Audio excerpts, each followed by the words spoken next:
Bonjour à tous, aujourd'hui je vous emmène au Maghreb. Bon, je sais, ça a plus de 10 km d'ici, mais on va voyager dans notre four avec un brownie aux dattes et au cacao. Alors les dattes, c'est hyper sucré puisqu'on a plus de 60% de sucre, mais ça va être le seul sucre de ce gâteau, puisque le cacao, on va vraiment le choisir non sucré, donc amer. Ça c'est impératif, sinon vous allez avoir un gâteau vraiment trop sucré. L'avantage de la date, c'est bourré de fibres. Et le cacao aussi, figurez-vous. Ça, c'est un truc que je vous dis pas forcément souvent, mais le cacao en poudre a une des teneurs les plus élevées qu'on puisse trouver en fibres dans les aliments. C'est gras aussi, et puis de toute façon, on va pas en manger des tonnes, donc ça ne remplace pas les légumes, hein, mais que vous le sachiez. Pour ce brownie aux dattes et au cacao, vous allez avoir besoin de 4 œufs, 340 g de dattes dénoyautées, 230 g de beurre, 100 g de poudre d'amande, ici c'est de la poudre d'amande complète, 65 g de cacao en poudre non sucrée, une cuillère à café de levure chimique, un petit peu de poudre de vanille ou d'extrait de vanille liquide et quelques morceaux de chocolat ou pépites de chocolat, ce sera pour le dessus.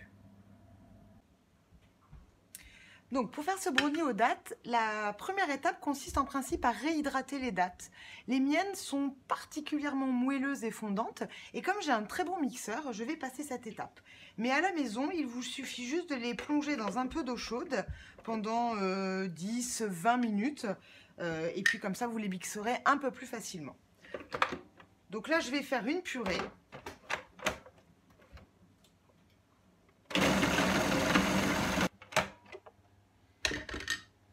Voilà, donc là j'ai une purée qui est lisse, mais on a encore quand même un petit peu des morceaux de peau, ce qui moi n'est pas du tout pour me déplaire. Alors vous pouvez effectivement le faire au mixeur plongeant et ensuite au bol. Par solution de facilité, je vais tout faire au robot. Donc ensuite, vous ajoutez les œufs un par un.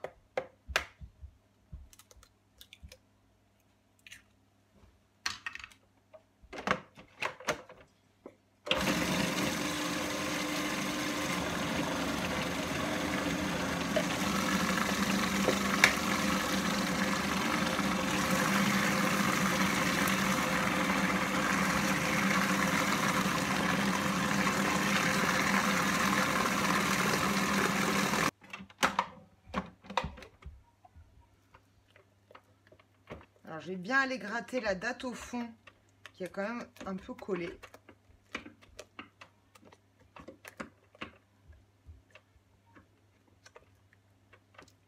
Maintenant je rajoute le beurre fondu.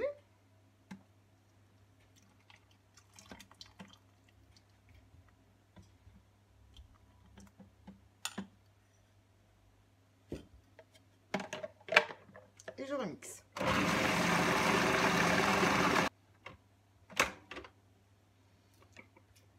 À partir de maintenant, on va rajouter toutes les poudres. Du coup, je peux le rouvrir en fait. Donc, la poudre d'amande.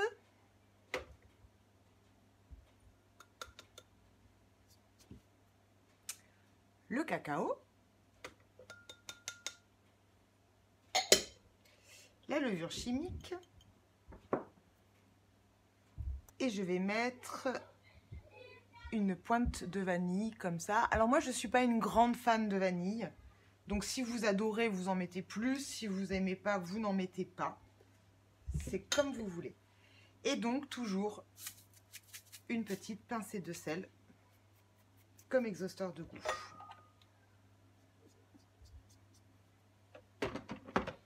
Et on y retourne. Et voilà. Donc vous obtenez une pâte à gâteau comme ça, lisse, très dense. Regardez, hein, ça coule à peine quoi. Voilà, qui sent hyper fort le cacao. Et donc maintenant, on va tout simplement le mettre dans un moule, faire un petit topping avec le chocolat et puis enfourner. Alors un brownie traditionnellement c'est dans un moule rectangulaire. Donc du coup j'ai pris un moule à gratin tout simple. Et puis pour faciliter le démoulage, ce qu'on peut faire c'est donc mettre une feuille de papier cuisson. Je vais vous montrer, je vais la découper. Elle n'a pas besoin de recouvrir l'ensemble du plat.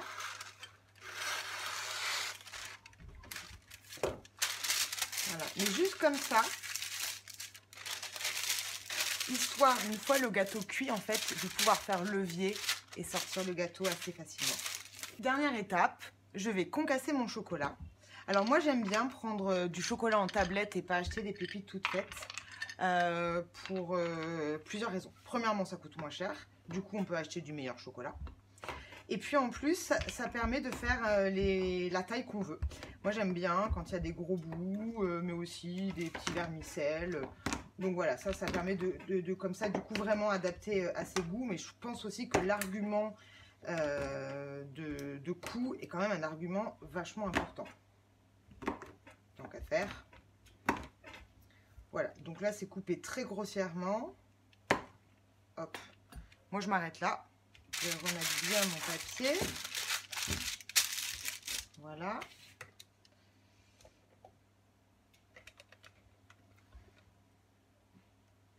Toujours un moment un peu délicat.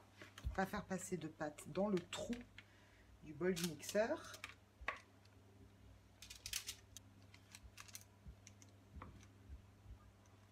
Voilà, donc on répartit bien. C'est un gâteau qui est assez gras, hein. N'ayez pas peur qu'il accroche. Là, c'est vraiment pour plutôt pour faciliter vraiment le démoulage, pour pas le servir dans le plat, plus que pour pas qu'il accroche. Donc, ensuite, on parsème de pépites de chocolat. Alors là, j'ai mis du chocolat noir, mais évidemment, vous pouvez mettre du chocolat au lait, du chocolat blanc. Alors, on pourrait rajouter dans le brownie, vous me direz, des noisettes, des amandes, etc. Très honnêtement, il est déjà très riche quand même, comme ça. Il n'y a pas de sucre ajouté, mais la date, c'est plus de 60% de sucre. Moi, je l'ai déjà fait et très honnêtement, je trouve que c'est pas la peine. Maintenant, si ça vous tente à la maison, faites-le. Voilà, et donc on part au four à 180 degrés pendant 40 à 45 minutes. Et voilà, sorti du four il y a quelques minutes, le brownie aux dattes. Alors il était tout gonflé au départ à cause de la levure chimique et en fait très vite vous allez voir il va retomber. Donc je vais le démouler.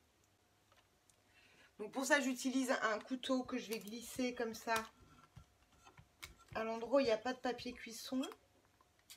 Alors il est encore très mou, hein. Voilà. Et donc du coup je vais essayer de le transvaser. Alors, vous allez voir le système est quand même assez magique.